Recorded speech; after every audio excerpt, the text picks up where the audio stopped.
नमस्कार। आज हमारे खास कार्यक्रम कलायत की सियासत में आप सभी का स्वागत है। और कलायत की सियासत में हमारे साथ खास बातचीत के लिए मौजूद हैं राजौंद के पूर्व विधायक सतविंदर सिंह राणा, जो राजौंद से 2 बार विधायक भी रहे हैं। तो बड़े गंभीर जो विषय हैं राजनीति के, वो कलायत विधानसभा में खड़े हो गए हैं कि जिस प्रकार के लोकसभा चुनाव परिणाम रहे और चुनाव परिणाम के बाद फिर विधानसभा चुनाव की जो टिकटें हैं उनकी दौड़ शुरू होनी है। वहाँ कौन कौन लोग टिकट चाहते हैं, उनकी किस प्रकार समीकरण बनते हैं, कौन किस पाले में जाएगा, कौन किस पाले को छोड़ जाएगा और कौन और नया उस पाले में आएगा। इस प्रकार के गंभीर सियासी विषयों पर हमारी चर्चा में शामिल हैं पूर्व विधायक सतविंदर राणा जी। आपका हमारे खास कार्यक्रम में स्वागत है। राणा जी, एक बड़ा सवाल जब कलायत विधानसभा की चर्चा चलती है तो सतविंदर राणा जी के ऊपर भी आकर रुक जाता है। अब क्या संकल्प है, क्या योजना प्रयोजना है? ये जो तंबू में बंबू राजौंद में सतविंदर सिंह राणा ने लगा दिया है, अब क्या करने जा रहे हैं, किस प्रकार की प्लानिंग है? देखिए, मैं सबसे पहले तो आपके सभी दर्शकों को धन्यवाद करता हूँ और आपका भी जो है स्वागत करता हूँ कि आप लोगों ने जो समय निकाल कर जो है मेरी बात कहने का मौका दिया है। आज अभी हमने पार्लियामेंट का चुनाव लड़ा है और पार्लियामेंट के चुनाव में यहाँ पे जो है आम आदमी पार्टी और कांग्रेस का जो इंडियन गठबंधन था, उसमें जो है आम आदमी पार्टी का जो कैंडिडेट है खासतौर पे कलायत हल्के से 14,500 वोटों से जीता है। और आने वाले समय में भी ये कांग्रेस का समय है और कांग्रेस यहाँ भारी बहुमत से जीत के जाएगी। तो इस प्रकार आपने बताया कि आपने ये जमीन यहाँ तैयार की है, जिस प्रकार आपके दावे हैं कि कलायत विधानसभा से कांग्रेस चुनाव जीत कर जाएगी। टिकट की स्थिति यहाँ क्या रहने वाली है? सतविंदर राणा जी का दावा कितना प्रबल है, उनकी किस प्रकार की रणनीति है? एक ऐसा है कि टिकट तो ये तो फैसला हाईकमांड ने करना है। आज हम पार्टी के सिपाही है, पार्टी के कार्यकर्ता है और पार्टी जो भी आदेश देगी, अगर पार्टी में चुनाव लड़ाएगी तो मैं बड़े जो है अपने साथियों के साथ मिलकर यहाँ इस चुनाव को लड़ेंगे और ये जो सीट है कांग्रेस की जोड़ी डालेंगे। राणा जी, जो ये कलायत विधानसभा क्षेत्र है, इस विधानसभा क्षेत्र में ठाकुरों का मुद्दा काफी गर्म रहता है। पिछले कुछ समय से अगर देखा जाए, चाहे वो इतिहास के संरक्षण की बात हो, चाहे वो राजनीतिक प्रतिनिधित्व की बात हो, चाहे वो आपके समाज के विभिन्न मुद्दों की बात हो, वहाँ ये मुख्य रूप से सक्रिय हैं और आप भी ठाकुर समाज से आते हैं। तो आप इस तरह के समीकरण जोड़ते हैं, आप बकौल ठाकुर समाज के अनुसार अपनी टिकट का दावा करते हैं, या आप कलायत विधानसभा क्षेत्र की पृष्ठभूमि जिस प्रकार की है उन परिस्थितियों में अपना दावा करते हैं? देखिए, ऐसा है कि ये मेरा 7वां चुनाव था और मैंने हमेशा छत्तीस बरादरी की राजनीति की है। और यहाँ पे जब मैं राजौंद कंस्टिट्यूंसी से चुनाव लड़ता था, जब तो 4,000 वोट की राजनीति थी और आज 10,000 है। मैं तो ये जो है ये चुनाव जो है छत्तीस बरादरी का चुनाव था। और जो बात कहते हैं ठाकुर की, ठाकुर तो पहले 95% वोट बीजेपी को देता था, पर बीजेपी ने जिस तरह से ठाकुरों की अनदेखी की, जिस तरह से आपस में गुजरों को और राजपूतों को लड़ाया, ये सारा एक राजनीतिक हिस्सा था और लोगों ने ये समझ में आई है और इस वजह से ही ठाकुर इस तरह खिलाफ थे। और मैं ये नहीं कहता भी सारे ठाकुर खिलाफ थे, उन्होंने भी वोट दी है, मगर यहाँ पे जो है इस कंस्टिट्यूंसी में मेजोरिटी ऑफ वोट जो है वो राजपूतों ने दी है। जो ठाकुर समाज था, राजपूत समाज था, वो भारतीय जनता पार्टी से खपा था लोकसभा चुनाव में। लेकिन हमारी जो पड़ताल है, हम जब कलायत से लेकर और पूरे इस कलायत विधानसभा क्षेत्र में स्थित लोकसभा में समीक्षा करते हैं, चाहे वो कुंडली है, चाहे वो कलायत है, चाहे वो कैथल है, राजपूत समाज जहाँ भूल है वहाँ भारतीय जनता पार्टी जीती है। तो इसको क्या मान लिया जाए? देखिए, ऐसा है, मैं कहता हूँ कि जो गांव होते हैं राजपूतों के, उसमें 36 बिरादरी होती है। जितने राजपूतों के वोट होते उतनी दूसरी कास्ट के वोट भी होते हैं। मगर जब गिनती होती है तो वो कहते हैं कि राजपूतों का गाँव है। तो ऐसा कुछ नहीं है, सब ने मिलजुल के वोट दी है, दूसरी कास्ट की भी वोट दी है। जितनी मतलब इसमें वो था उन्होंने अपने अपने हिस्से की booth vote Rana ji booth अनुसार डिटेल भी आती हैं कि जो ये सीधा का बूथ मैं ये कह रहा हूँ, देखिए बात सुनिए। यहाँ पिछली बार कांग्रेस का कैंडिडेट था तो यहाँ पे मतलब 700-800 वोट मिली थी कांग्रेस को। आम आदमी पार्टी का यहाँ कैंडिडेट था और वोट तो यहाँ कांग्रेस की थी ना। अब 250 वोट आई है, तो आप कैसे कह सकते हो कि राजपूतों ने नहीं दी है, किसी ने नहीं दी। तो ये जो चुनाव है इसमें सबने हिस्सा लिया है। यहाँ पे जो गुस्सा था लोगों का बीजेपी के खिलाफ था, कुछ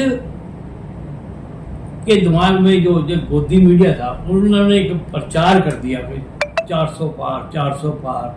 वो तो सर्वे तक भी 400 पार ले जाने थे, उसका थोड़ा बहुत फर्क पड़ा है। बाकी तो जो है लोगों ने मन बना रखा था कि बीजेपी को यहाँ से मारना। कलायत से पूर्व उम्मीदवार रहे हैं कांग्रेस पार्टी के जयप्रकाश, वो हिसार से चुनाव जीत गए हैं कांग्रेस पार्टी के उम्मीदवार के तौर पर। अब उनका जो दावा है वो अपने बेटे को कलायत विधानसभा में स्थापित करना चाहते हैं और भूपेंद्र सिंह हुड्डा के काफी करीबी माने जाते हैं। भूपेंद्र सिंह हुड्डा के नजदीकी सतविंदर राणा भी हैं।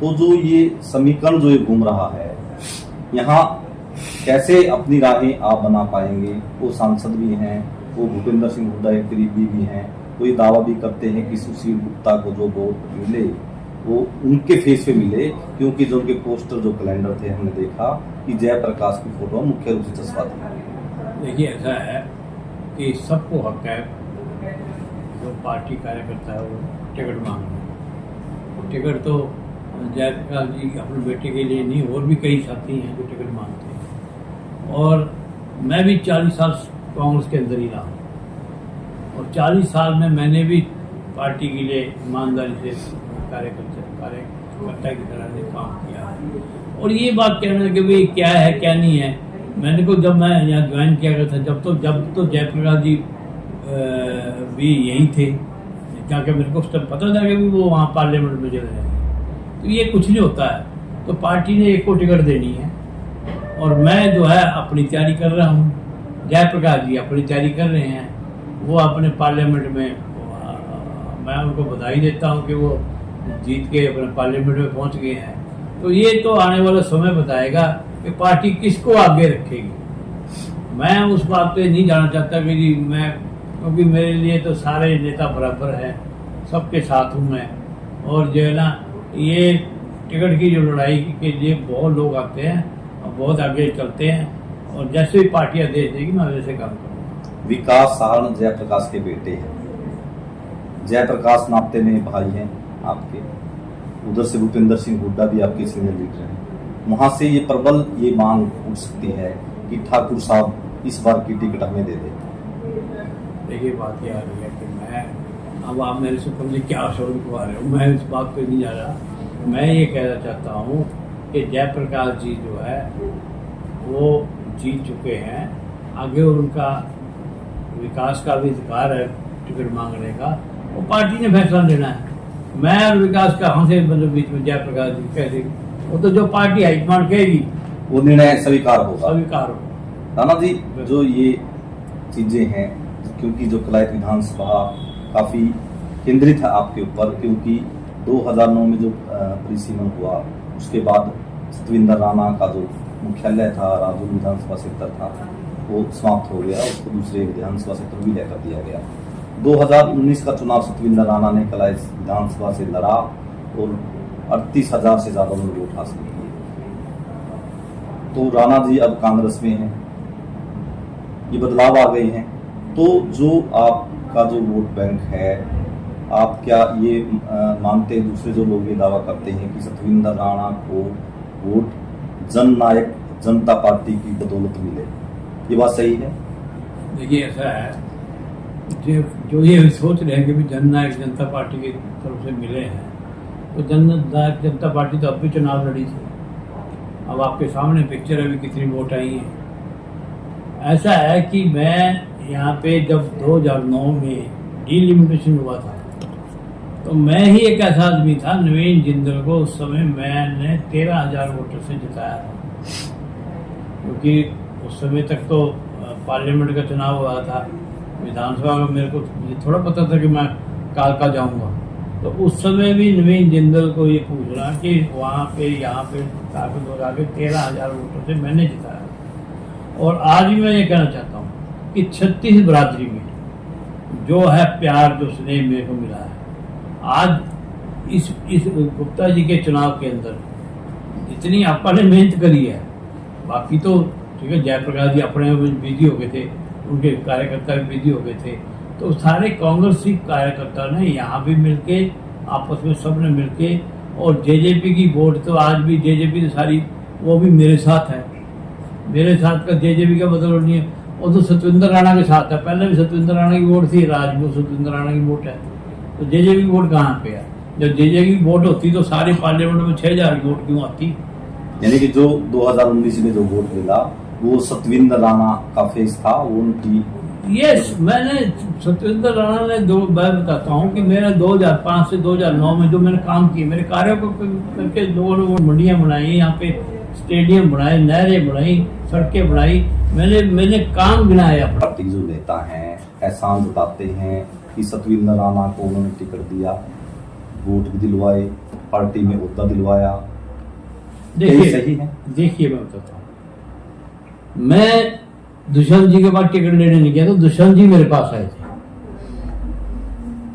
मेरे पास कालका में दुष्यंत जी आए थे, वो कहने लगे मेरी पार्टी से चुनाव लड़ो, और मैं ये चाहता था कि भी मैं किसी तरह से अपने 10 साल से मेरी कलैत में कोठी, यहाँ राजौंद में कोठी बंद थी, मैं सोचा भी अपने इलाके में मैं जाऊँ, मैंने यश करना। गलती कहाँ से होगी मेरी? वो कहने लगे मेरी मदद कर दे, मेरे ये 20 गांव जो राजौंद में पहला थे उचाना में आ गए, मैंने वहां मदद कर दी। उस समय वरिंदर सिंह ने अमित शाह को कहकर लाल ठाकुर को भेज दिया, मेरे पे क्या एहसान करा किसी ने? तो आपके मेरा तो नुकसान हुआ, बल्कि जब मैं ना कहीं जाता अपने चुनाव में लगे रहता तो मैं जीत गया था। ठाकुर सतविंदर राणा की पीठ में छुरा घोंप दिया, देखिए ये कहना चाहते हैं? छुरा घोंपने की बात नहीं है, छुरा घोंपना नहीं होता कि जब मेरा भी अपना भी स्वार्थ था, मैंने यहाँ आना था, मैंने चुनाव लड़ा नहीं, मगर ये कहे कोई कभी आके हमने वोट दवा दी, तो वो आज वोट कहाँ गई? वो राणा जी वही बात कर रहे हैं ना, उसी बात को हम साफ कर रहे हैं। आपने बताया कि मेरे पास विवश होकर आए सतविंदर राणा जी, आप कला से चुनाव लड़ लीजिए, आपसे उचाना में मदद मांगी, उधर से अनुराग ठाकुर को बोलकर दूसरे जो भाजपा उम्मीदवार थे उनका सपोर्ट करवाया, तो ये चीज क्या दर्शाती है? ये चीज इसलिए मैं बताता हूँ कि ठीक है, मैंने ये वोट अपने बलबूते मिले, और उसके बाद मैंने जिला परिषद का चेयरमैन बनाया, वाइस चेयरमैन बनाया, वाइस चेयरमैन की कुर्सी जाके बीजेपी को दे दी। ये नहीं देखता कोई भी, ये सारे काम तो मैंने किया ना, जबकि उस टाइम ये जो Nayab Saini member of parliament थे, आज वो चीफ मिनिस्टर है, और वो क्या नाम कम्युनिटी डाला उस टाइम मंत्री थी, उसके बाद में तो अकेले लड़ाई लड़के ये सारा कुछ किया मैंने। तो कैसे कह सकता है कोई कि भी हमने वो किया है? मैंने तो पार्टी को कद बढ़ाया था, मैंने कहा नए नौजवान है, ये कुछ ना कुछ करेंगे, मगर इन्होंने कार्यकर्ता की किसी की कदर ही नहीं की, इनको ये नहीं पता भी कौन आदमी कहाँ पे स्टैंड करता है। आज वो इतनी बढ़िया पार्टी होती तो जो पार्टी का अध्यक्ष था सरदार निशान सिंह जी, वही पार्टी छोड़ गया। सतविंदर राणा जी, बहुत गहरे आरोपों को माना जाए आपके, कि जिस प्रकार आपने बताया कि जिस प्रकार की उम्मीदें आपको दुष्यंत चौटाला से थी या उनके संगठन से थी, उस तरह का कार्यकर्ताओं का वहां सम्मान नहीं हुआ या उनकी बात को नहीं सुना गया, तो इस बात को कभी बीच में पटल पर रखा गया? ये चीज मैं बताता हूँ, 4 महीने बाद तो मेरे ऊपर केस बना दिया, शराब का केस, जिसमें मैं इन्वॉल्व ही नहीं था, ना मेरे पास कोई लाइसेंस था, ना कोई मेरा गोडाउन था, ना किसी को था। वो तो मैं उस समय तो चुप रहा हूँ कि मैं जाके ये क्या नाम मार्च में बरी होया हूँ, जब भी बोल रहा हूँ ना मैं, जब कोर्ट केस होता है कोई बोलता है कोई बात, उसमें बरी होया बोल रहा हूँ मैं। तो चलो मेरी बात छोड़ी, निशान सिंह तो पार्टी का अध्यक्ष था, वो क्यों छोड़ के गया? तो आज वो जो कल भी एक चेयरमैन बना रखा था वहां खरगोदा का, वो छोड़ गया पार्टी। एक ने पार्लियामेंट चुनाव लड़ा, अभी चुनाव लड़ा, वो छोड़ गया, वो बीजेपी ज्वाइन कर गया। तो इनकी पार्टी है कहाँ पे, है कहीं भी नहीं है। तो अब 2024 का विधानसभा चुनाव होगा, बाहर आपके गेट पर पहुंचकर बैल दबा देंगे, सतविंदर राणा जी से मिलना है। मोस्ट वेलकम, कोई भी आगे मिलने में किसी वो भी तो लोग आ सकते हैं ना, वो भी जो आपके पूर्व आपके साथी रहे हैं जननायक जनता पार्टी। ऐसा है कि आज के टाइम में जितने भी यहाँ पे जननायक जनता पार्टी जो मेरे साथ पर्सनल थे, आज वो सारे के सारे मेरे साथ हैं, मेरे साथ खड़े हैं। क्योंकि मैं जमीन से जुड़ा आदमी हूँ। मैंने जो है ये साबित कर दिया था कि यहाँ पे मैं तो ब्लॉक समिति का मेंबर भी बना देता। उस टाइम हमारे ही कुछ उस टाइम जो साथी थे जिन्होंने वो 2 मेंबर वहां से भगा दिए, नहीं तो मैं तो यहाँ पे ब्लॉक समिति का मेंबर भी मैं ही बनाता। तो मेरा कहने का मतलब ये है कि राजनीतिक तौर पे मेरे को जो है कोई ये कहे कि वो जननायक जनता पार्टी वाले हमने वोट दबा दी, तो वो अब वोट आज कहाँ गई है। इन्होंने तो बल्कि तो देवीलाल जी का नाम जो है, उन्होंने तो देवीलाल जी का इतना बड़ा कद था, उसका नाम यूज करके जिस तरह से भावनाओं से खेला नौजवानों के, आज नौजवान बेरोजगारी की तरफ धकेल दिया, भड़कले हैं लोग। तो ये सारी चीजें जो है वो उनका भुगतना पड़ा, अभी भुगत लिया इन्होंने जितना कुछ है, कुछ भी नहीं इनके पास। 5 साल इतना कड़वा जहर कैसे आप पचाते रहे? मैंने बताया कि मैंने 5 साल कड़वा जहर इसलिए नहीं कि आते ही मेरे पर केस बना दिया है, तो मैं वो चीजों को कैसे बोलता। फिर भी मैंने उसके बाद भी मैंने जो है जिला परिषद का चेयरमैन बनाया है। जिला परिषद चेयरमैन का मतलब गंभीर सब्जेक्टों पर आप बात करें, जिस प्रकार आपने बताया कि आपका नाम उसमें यूज किया गया शराब घोटाले में, तो लोग ये भी जानना चाहते हैं कि जो शराब घोटाले में जो मुनाफा हुआ वो किसकी जेब में चला गया? वो किसी, अभी भी वो फाइल एज इट इज, अभी भी वो जो टीसी की गुप्ता की रिपोर्ट है आज भी वो पटल पे पड़ी है। उसको तो खट्टर साहब ने दबा रखा है। जब वो खुलेगी ना, जब पता चलेगा भी कौन है कौन नहीं है। तो आप क्या चाहते हैं? आप मैं नए मुख्यमंत्री हैं नायब सिंह सैनी, आपके साथ संबंध भी उनके पूर्व में अच्छे रहे हैं पार्टी विचारधारा के तरीके से, तो आप उनसे कोई चिट्ठी, कोई पत्र, कोई संदेश? इनसे कोई उम्मीद नहीं है, ये नहीं कर सकते। मेरा एक होटल था, मेरा एक होटल में जो है 100-125 परिवार उसमें काम मतलब रोजगार दे रखा है। 2017 में वो मेरा सील किया उन्होंने, और उसके बाद 2019 में चुनाव लड़ा हूं। मैंने एक एफिडेविट दिया है कि मेरे खिलाफ कोई आज तक 751 का चलान भी नहीं हुआ। 2020 में वो 2018 का केस 2020 में मेरे ऊपर लगा दिया। राणा जी, अभी आपने बताया कि जो फाइल है जिसमें दुष्यंत चौटाला, जो आज भी विधानसभा में जो आवाज उठती है ना, उसी का तो जिक्र हो रहा है। वो फाइल वहां तो सिर्फ मेरा तो एक चेहरा दिखाना पड़ा था ताकि वो केस दब जाए।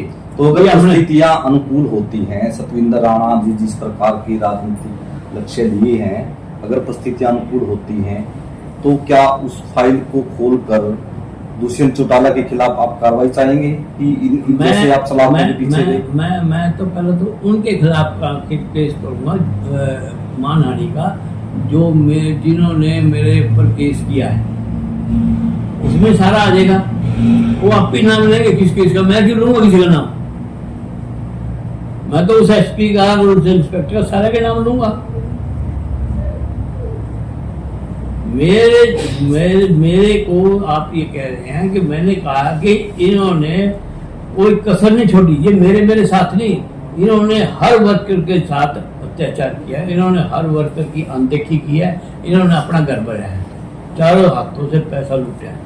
सीधी बात है। तो अब जो ये आपकी जो कोठी है राजौंद के मुख्य मार्ग पर, यहाँ चहल पहल मैं देख रहा था, ये एंट्री करते हुए कि चहल पहल लौट आई है, राणा जी ने अपनी सियासी तैयारियां शुरू कर दी। ये किस नेता ने यहाँ राणा जी की फिर थपथपाई कि राणा जी एक्टिव हो जाओ? देखिए बात सुनिए, मैं अब किसी नेता ने, जो मैं खुद नेता हूँ, मैंने यहाँ 7 चुनाव लड़ लिए, एक चुनाव तो हो तो फिर तो आप कभी किसी नेता की वो, मैं खुद नेता हूँ भाई, मैंने 7 चुनाव लड़ लिए हैं।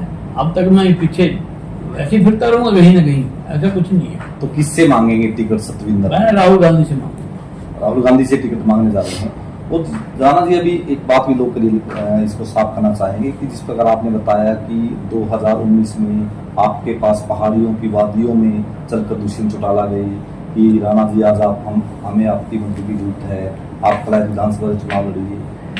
तो आज भी जो पार्टी संकट में है, 2024 से चुनाव आ गया है, आज भी अगर इस प्रकार की व्यवस्था जजपा द्वारा या दुष्यंत चौटाला द्वारा जताई जाती है कि ये रही टिकट आपकी, राणा जी आप पकड़िए, 2024 में चुनाव लड़िए, आपका स्टैंड क्या रहेगा? देखिए ऐसा है कि उस समय तो जब 2019 में मैं तो खुद कलायत आना चाहता था। मैंने उस टाइम हुड्डा साहब को भी कहा था कि जयप्रकाश को मैंने कहा जींद लड़ा दो, मेरे को कलायत लड़ा। उन्होंने उस टाइम जयप्रकाश को मतलब के वो किया, और मैंने जो है अपना मैंने यहाँ पहुँचना था क्योंकि बीजेपी कंप्लीट डांडा थी, तो मैंने कहीं ना कहीं तो रास्ता था, इसलिए मैं यहाँ आ गया। अब कोई ये सोचे कि मैंने अपनी तो जगह बना ली ना, मैं अपनी कंस्टिट्यूंसी में आया हूँ, अब मैंने यहाँ चुनाव लड़ना है। अब मैं किसी के रिक्वेस्ट उस पर कही नहीं, कुछ नहीं। मैंने कांग्रेस का सच्चा सिपाही हूँ, कांग्रेस के लिए काम किया। मैं वो आदमी हूँ जब सोनिया गांधी जी के लिए तिवाड़ी कांग्रेस बनाई थी, मैं उन तिवाड़ी कांग्रेस में भी 3 MLA होते थे, जब कांग्रेस ही भी नहीं जाते थे मैं वहाँ उस समय जाता था। तो मैं जो है एक सच्चा सिपाही हूँ, अपने घर वापस आ गया हूँ, और भाई चुनाव जो है पार्टी कहेगी तो लड़ूंगा। अंतिम कमेंट आपसे चाहेंगे कि जो कलायत विधानसभा क्षेत्र है वहाँ वर्तमान में कमलेश डांडा भाजपा के विधायक, जो कलायत विधानसभा के मुद्दों से आप भी वाकिफ रहे हैं, क्या लगता है कि वो एज ए मंत्री, एज ए विधायक, एज ए यहाँ के प्रतिनिधि क्या कितने कुछ समाधान हो पाए? और एक मार्क्स भी आपसे चाहेंगे कि आप उनको कितने में से कितने नंबर देते हैं? देखिए ऐसा है कि मार्क तो देंगे पब्लिक, उन्हें पता है पब्लिक ने क्या देना है क्या नहीं देना, मगर मैं ये कहता हूँ कि 4.5 साल में एक भी कार्य नहीं हुआ, और जब बल्कि पार्टीबाजी हुई है यहाँ पे सीवरेज ट्रीटमेंट का वो था, कॉलेज की बात थी, जो है यहाँ 4 महीने यहाँ पे धरने में उठाए रखे, जो जिनको चाहते थे वो पहले दिन में उठा सकते थे, 4 महीने के बाद आके दिलाया कि भाई ये चुनाव होते ही आगे पत्थर लगा देंगे। अब तो पत्थर का इंतजार हो रहा है, कब लगा दें कब। तो वो तो अपने मुद्दे उठा रहे हैं ना जी। नहीं अभी कल ही फोटो में सर्कुलेट में देख रहा था कि नायब सैनी से वो मिल रहे हैं, वहाँ लोगों की समस्या को प्रबलता से उठा रहे हैं, कतार में वहाँ मौजूद थे वो। तो कैसे आप इस प्रकार दावे करते हैं कि वो लोगों के मुद्दे नहीं उठाते? नहीं देखिए, मैं तो इसलिए कहा कि मुझे आज उठाने से जो है, और जाके जहाँ पब्लिक मिलती है CM को, वहाँ जाके खड़े होना ये अशोभनीय है। ये मतलब कि एक XMLA भी सीधा CM की कोठी के अंदर जाता है, वो भी जाके बात करता है। मैं ये बातें इसलिए नहीं कर भी, आज जो है सड़कों का यहाँ बुरा हाल है, कोई सड़क कंप्लीट नहीं है। आज जो है मैंने जैसे कॉलेज का, ट्रीटमेंट प्लांट का, मंडी का, कितने कार्य ऐसे थे जिनका वो कह के गई थी, एक पत्थर तक नहीं लगा है। और आज ये दिखावा है BCM के, मैं पब्लिक में दरबार में खड़ा होकर वहाँ से मांग करूँ, तो मेरे को लगता है कि ये दिखावे के अलावा कुछ नहीं है, ना कोई कार्य हुआ है ना होना है। और मैडम को तो ये चाहिए कि भाई अब ये ना राजनीति ही छोड़ दे, हिसाब से तो कि अगर ऐसे ही इलाके के अंदर रहेगा तो किस बात की, मतलब कि जो आपको ही खुले दरबार में खड़ा होना पड़ गया, तो CM से अलग बात करके बैठ के टेबल पे बैठ के बात करती और उन चीज़ों को हल करती, तो उससे लोगों को भी और लोगों को भी ये होता कि हमारी बात को उठाया। 4 साल में 9 साल में बीजेपी ने कुछ नहीं कराया। ये जो कॉलेज का मसला था, ये 2014 में घोषणा हुई थी, बच्चियों की क्लासें लगी हुई थी, वो तो आज तक मसला हल नहीं हुआ है, 2 महीने में हल हो जाएगा। तो शुक्रिया। सतविंदर राणा जी हैं, अपनी सारी बातें सियासी अपनी रणनीति भी उन्होंने बिल्कुल क्लियर कर दी है कि वो टिकट मांगेंगे कलायत विधानसभा क्षेत्र से और मांगने के लिए जाएंगे गांधी परिवार की चौखट पर। अब देखना ये है कि सतविंदर राणा के जिस प्रकार दावे हैं, जिस प्रकार की उनकी रणनीति है, उसमें कितना सफल हो पाएंगे। और दूसरी तरफ आरोप और प्रत्यारोपों की जो दंगल है, उसमें भी सतविंदर राणा जी बड़े आक्रामक नजर आए, काफी खपा हैं दुष्यंत चौटाला से, खास तौर से कि उन्होंने उनके साथ दगा की, उनके ऊपर झूठे पर्चे दर्ज करवाए गए और इस प्रकार के बहुत से मुद्दों को लेकर, बहुत से सब्जेक्टों को लेकर, बहुत सी रणनीति को लेकर 2024 के दंगल में उतरने के लिए तैयार हुए हैं सतविंदर राणा। तो देखते रहिए हमारा खास कार्यक्रम। नमस्कार।